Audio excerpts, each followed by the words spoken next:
আসসালামু আলাইকুম। এখন শুনবেন সংবাদ শিরোনাম।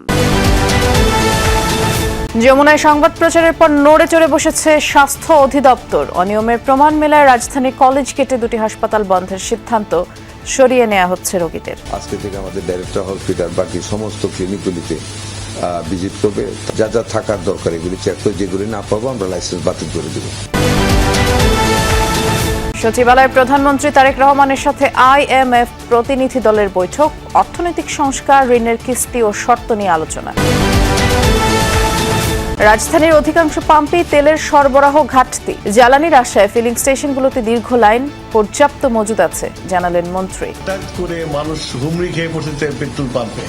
আমরা তো একটা প্রসেসের পেট্রোল পাম্প চলে, আমরা যেভাবে তেল দেশে বাড়িতে দেয় সেই নিয়মের এখন ভেঙে পড়ছে সেই নিয়মটা। 13 বছরেও শেষ হয়নি বাস র্যাপিড ট্রানজিট প্রকল্পের কাজ। অকেজো পড়ে আছে স্থাপনাগুলো। কারিগরি কমিটির রিপোর্ট দেখে সিদ্ধান্ত নেবে সরকার। শেষ করেনি, এর ভিতরে একটা অস্বাভাবিক পরিস্থিতির ফলে কন্ট্রাক্টর পালিয়ে গেছে। সুতরাং অস্বীকার করার কিছু নেই, এটা আসলে অফিসিয়ালি কিছু করার সুযোগ নেই।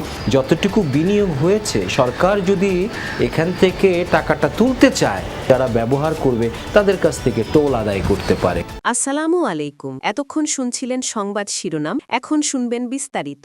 রাজধানীর কলেজ গেটে টিজি হাসপাতাল বন্ধের সিদ্ধান্ত নিয়েছে স্বাস্থ্য অধিদপ্তর। পাশাপাশি বন্ধ থাকবে হাসপাতালের ICU ও NICU। সকালে মুক্তিযোদ্ধা টাওয়ারে স্বাস্থ্য অধিদপ্তরের অভিযানে এই সিদ্ধান্ত নেওয়া হয়। টিজি হাসপাতালে গিয়ে কোনো চিকিৎসকের দেখা মেলেনি, ব্যবস্থাপত্রেও চিকিৎসকের স্বাক্ষর নেই। অথচ NICUতে ভর্তি আছে 4 শিশু, আর সেখানেও চিকিৎসক পাওয়া যায়নি। এই হাসপাতালে ভর্তি সব রোগী ভাগিয়ে আনা হয়েছে। বিল, নানা অনিয়ম নিয়ে অভিযোগ করেন রোগীরা। এদিকে যমুনা হাসপাতালের NICUতে গিয়েও দেখা মেলেনি চিকিৎসকের। চিকিৎসার পরিবেশ না থাকায় বন্ধ করে দেওয়া হয় ICU, NICU। মুক্তিযোদ্ধা টাওয়ারে মোট 5টি প্রতিষ্ঠানে অভিযান চালায় স্বাস্থ্য অধিদপ্তর। সব প্রতিষ্ঠানের বিষয়ে চূড়ান্ত সিদ্ধান্ত আগামীকাল জানাবে স্বাস্থ্য অধিদপ্তর। আমাদের ডিউটি অফিসার থাকে হচ্ছে আপনার 24 ঘন্টা। এখন কয়জন আছে? এখন আপাতত নেই, নাস্তা করতে গিয়েছে। আমার BMDC নাম্বার আমি ভুলে যাইনি, ঠিক আছে? হ্যাঁ, আমার কথা বুঝতে পারছেন? আমি আপনাকে বলছি যে এই ব্যাপারে আপনাকে আমার মানে কোনো অ্যান্সার দেওয়ার কোনো ধরনের আইনগত বিষয় নেই। রাজধানীর কলেজ গেট এলাকার টিজি হাসপাতালে সহকর্মী আছেন, একটু অভিযানের বিষয়ে তিনি আমাদেরকে বিস্তারিত জানাবেন। আমরা দেখলাম অভিযানে বেশ কিছু অসঙ্গতি পাওয়া যাচ্ছে, কি ধরনের ব্যবস্থা নেওয়া হচ্ছে একটু বিস্তারিত করে আমাদেরকে জানাবেন। টিজি হাসপাতালে সকালে স্বাস্থ্য অধিদপ্তরের একটি টিম এসেছিল, তারা সেখানে নানা ধরনের অনিয়ম পেয়েছে। সবচেয়ে বড় অনিয়ম হচ্ছে যে একটি হাসপাতাল চলছে, সেখানে কোনো ডাক্তার নেই। NICUতে বাচ্চা ভর্তি আছে, সেখানে কোনো ডাক্তার নেই, নার্স দিয়ে পুরো কার্যক্রম চালানো হচ্ছে।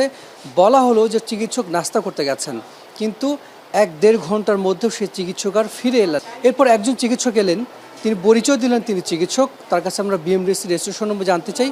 তিনি বললেন তিনি সেটি ভুলে গেছেন, যেটি একটি চিকিৎসকের ক্ষেত্রে কখনোই হয় না। এরকম নানা অনিয়ম সেখানে পাওয়া গেছে। পরে সেই NICUটি বন্ধের সিদ্ধান্ত হয়। আর আমি এই মুহূর্তে আছি যমুনা হাসপাতাল, জেনারেল হাসপাতাল।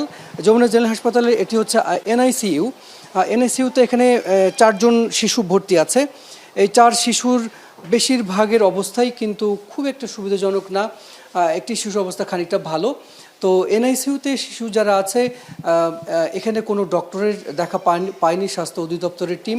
ফলে এই বাচ্চাদেরকে অন্য হাসপাতালে এখান থেকে পাঠানোর জন্য নির্দেশনা দেওয়া হয়েছে। যেসব হাসপাতাল সক্ষমতার বাইরে গিয়ে কাজ করবে তাদের লাইসেন্স বাতিল করা হবে। সচিবালয়ে ঈদ শুভেচ্ছা বিনিময় শেষে কথা বলেছেন স্বাস্থ্যমন্ত্রী সরদার মোহাম্মদ সাখাওয়াত হোসেন বুক। তিনি বলেছেন, ঈদে হাসপাতালগুলোতে রোগীরা ভালো সেবা পেয়েছে।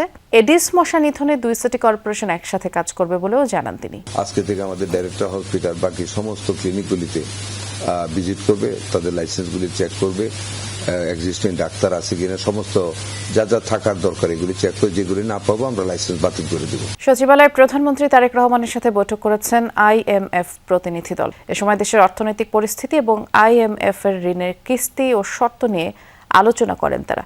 বৈঠকে অর্থনৈতিক সংস্কার ও ভবিষ্যৎ সহযোগিতা নিয়েও আলোচনা হয়। আন্তর্জাতিক মুদ্রা তহবিলের এশিয়া ও প্যাসিফিক বিভাগের পরিচালক কৃষ্ণ শ্রীনিবাসন IMF এর প্রতিনিধি দলের নেতৃত্ব দেন। বৈঠকে উপস্থিত ছিলেন অর্থমন্ত্রী আমির খসরু মাহমুদ চৌধুরী, অর্থ উপদেষ্টা রাশেদ আল মাহমুদ তিতুমির। এছাড়া অর্থ সচিব ডক্টর মোহাম্মদ খায়রুজ্জামান মজুমদার সহ ঊর্ধ্বতন কর্মকর্তারাও আলোচনায় অংশ নেন। বৈঠকে মধ্যপ্রাচ্য পরিস্থিতি এবং বৈশ্বিক অর্থনীতি নিয়েও আলোচনা হয়। এ সময় জ্বালানি পরিস্থিতি নিয়েও তারা কথা বলেন। বৈঠক শেষে অর্থমন্ত্রী জানান, IMF এর ঋণ ছাড়ের বিষয়ে এপ্রিলে ওয়াশিংটনে বৈঠকে বিস্তারিত আলোচনা হবে। সেক্টর তো অত্যন্ত খুবই খারাপ অবস্থায় আছে, শেয়ার বাজার খুবই খারাপ অবস্থায় আছে, তারপরে ট্যাক্স জিডিপি অবস্থা খুবই কঠিন। তো এগুলো থেকে উত্তরণ করতে হলে আমাদের যে ইলেকশন ম্যানিফেস্টোতে আমরা যে কথাগুলো বলেছি, আমরা বলেছি এগুলো বাস্তবায়নের মাধ্যমে এটা সম্ভব, এবং এগুলো বাস্তবায়নের যে পদক্ষেপগুলো আমরা একটা পর একটা নিয়ে যাচ্ছি। জ্বালানি তেলের খোঁজে রাজধানীর এক পাম্প থেকে অন্য পাম্পে ছুটছেন পরিবহন মালিক চালক। সকাল থেকেই বেশিরভাগ ফিলিং স্টেশনে তেলের জন্য দীর্ঘ লাইন, কিন্তু কাঙ্ক্ষিত জ্বালানি মিলছে না। ডিপো থেকে জ্বালানি তেল আসার কোনো সুনির্দিষ্ট সময়ও বলতে পারছে না কর্তৃপক্ষ, এবং অধিকাংশ ফিলিং স্টেশনে ঝুলছে তেল নেই লেখা সাইন। অনেকে এক পাম্পে তেল না পেয়ে অন্য পাম্পে যেতে গিয়ে নিজের গাড়ির অবশিষ্ট তেলটুকু শেষ করে ফেলেছেন। সাধারণ মানুষের মধ্যে তীব্র আতঙ্ক কাজ করছে। আগামী কয়েকদিন এই সংকট আরও বাড়বে এমন ধারণা থেকেই অনেকে প্রয়োজনের অতিরিক্ত তেল সংগ্রহ করতে চাইছেন, যা ফিলিং স্টেশনের লাইন দীর্ঘতর করছে। ঈদের ছুটিতে ব্যাংক এবং ডিপো বন্ধ থাকায় পেমেন্ট জটিলতায় সাময়িক সংকট তৈরি হয়। তবে পাম্প কর্তৃপক্ষ বলছে, ব্যাংকিং কার্যক্রম আজ স্বাভাবিক হলেও মূল সমস্যা চাহিদায় দেখা দিয়েছে। আর পাম্প মালিকদের দাবি, মানুষ প্রয়োজনের চেয়ে বেশি জ্বালানি তেল নিচ্ছে, তাই স্টক দ্রুত ফুরিয়ে যাচ্ছে।